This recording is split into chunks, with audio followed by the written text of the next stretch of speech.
Hallo, wie geht's, wie steht's? And welcome back to Cook Like a German.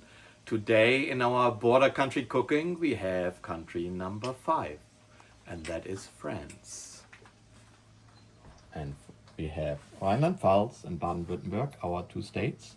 As we see on the map, like right here, it's a pretty big border country of ours. Let's see what we do. For France, I had in mind, we are talking, when we talk about France, actually Alsace-Lothringen, the border country area, not Paris.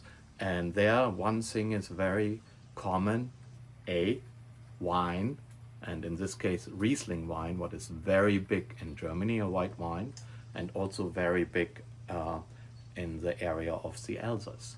And what we will do is a classic, not coco vin with red wine, we make coco Riesling. Let's see what we are doing here. We have some Riesling. I have to use the German Riesling in this case, dry German good aged Riesling, because I could not get my hand on an Alsace one. We have some bacon, we have shallots, a little bit like quarter cup of sour cream light, garlic. We do have here some cherry tomatoes and a little bit celery. Both don't need to be in there, but I like them, I had them, they're going in. We have some parsley and some thyme. So then we have some mushrooms. These are cremini mushrooms, and as well here white cremini mushrooms. We have, this looks white, but what that is actually chicken broth, and I cleaned out my creme fraiche, and that's why this is a little bit white. I didn't want to throw it away. We have the Riesling.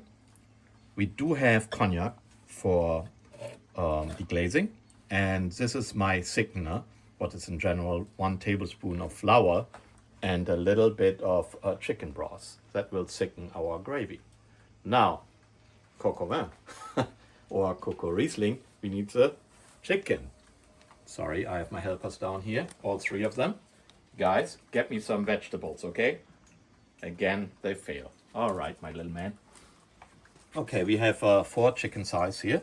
They are seasoned briefly with black pepper, sea salt, paprika a tiny bit, tarragon, and thyme.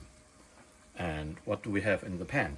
As you can see, our chicken thighs are skinless, because I took all the skin, and there was a lot of skin, even it's so small, and put it, the fat is from the skin. I put it in the pan because you saw my 3 helpers, the little 4-legged dogs. They will get this without seasoning or anything, crunched up as little treats, and they love it. We will still use some of the fat. Our first step is browning a little bit our bacon. This is 4 slices of just regular bacon. I used the light salt one. As you can see, I took the grease from the skin out. I will use some of it, but I want to control it. The bacon does not really need extra. It has its own fat. We will brown that a little bit. I would say give it 2-3 minutes. When we have this brown, the bacon will release extra fat again. We will use that. If I really want to only use the natural fat what we have, and we have plenty of it. Our bacon is good enough now. I don't want to make it crispy like we do in America for our breakfast. So I will take this out now. As you can see, I will not drip it dry on paper towel, because that bacon will go later in again. You want to brown them on all sides. So we will watch that a little bit. I would give this here around 5 minutes at least to brown all sides, and then we will take it out and continue from there. Let's turn it. Okay, nicely browned. So the chicken is out and resting.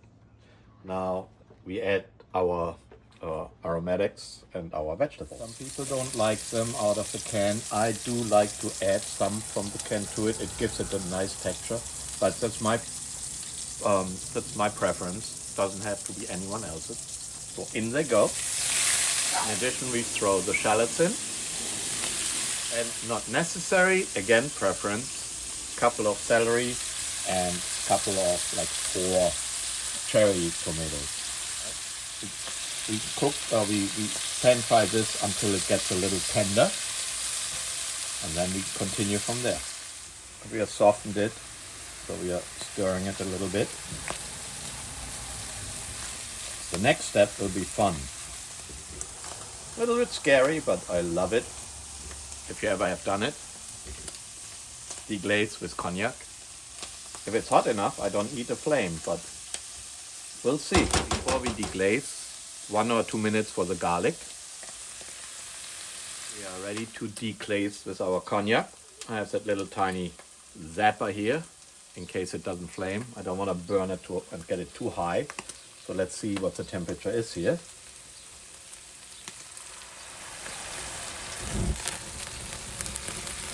All right, our next step.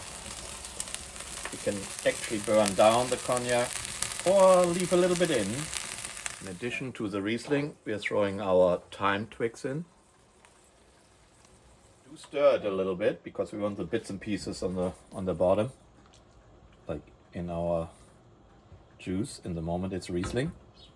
That Riesling will be followed. Don't let you think this is the creme fraiche. This is actually the chicken stock, but it has a little bit creme fraiche in it because I cleaned out the creme fraiche pot to throw it away, and that goes in with it. And now we add the bacon back in, and our chicken back in. So right, everything is in here, beside of the sour cream, and our sour cream with 1 spoon of flour to thicken. That comes at the end. So we will close the lid and let that cook, like I would say, between 30 and 60 minutes. All right, so the chicken has a temperature of like 170 to 180 degrees, so definitely soft. We are taking it out. And the reason why we do this is because now I will add the ingredients to make our broth, like we have to thicken it. So what we have here, 1 spoon of flour, 1 egg yolk, and a little bit broth with creme fraiche. In addition, we have a little bit more than a 1/4 cup of light creme fraiche. You can also use cream, but I try to avoid too much cream. So, yeah, we don't want to boil it. We will heat it up slowly to thicken it, and then when it is getting a little thicker, chicken goes back in, and we are ready to serve. I think we have the right consistency. I have a little thickening here.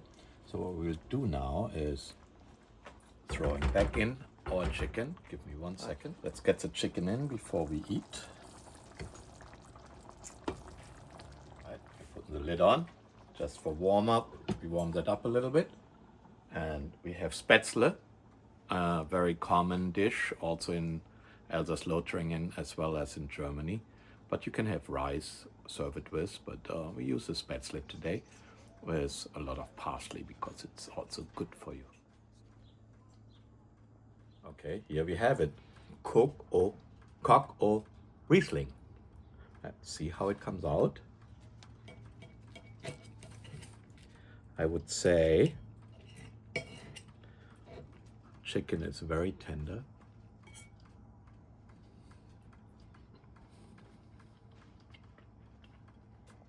Very tender. Let me see our mushrooms and the spätzle with the sauce. It's a little Riesling with our Coq au Riesling.